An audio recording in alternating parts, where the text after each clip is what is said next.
കോഴിക്കോട് കുതിരവട്ടം മാനസികാരോഗ്യ കേന്ദ്രത്തിൽ നിന്നും ചാടിപ്പോയ കൊലപാതക കേസ് പ്രതിക്കായി തെരച്ചിൽ ഊർജിതമാക്കി പോലീസ്.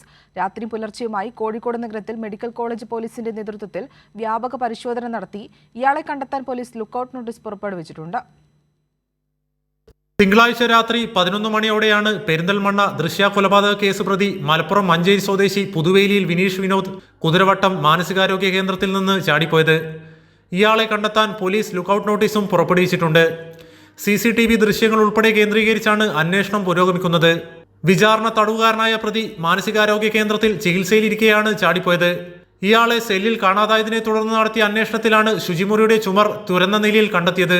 രക്ഷപ്പെടുന്ന സമയത്ത് ഇയാൾ നിക്കർ മാത്രമാണ് ധരിച്ചിരുന്നത്. 2021 ജൂണിൽ LLB വിദ്യാർത്ഥിനി ദൃശ്യയെ കൊലപ്പെടുത്തിയ കേസിൽ അറസ്റ്റിലായ വിനീഷ് കണ്ണൂർ സെൻട്രൽ ജയിലിൽ ആയിരുന്നു.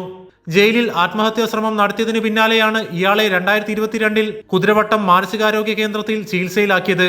രണ്ടാം തവണയാണ് ഇയാൾ ഇവിടെ നിന്നും ചാടിപ്പോകുന്നത്. അന്ന് കർണാടകയിലെ ധർമ്മസ്ഥലയിൽ വെച്ചാണ് ഇയാളെ കണ്ടെത്തിയത്. കൈരളി ന്യൂസ്, കോഴിക്കോട്.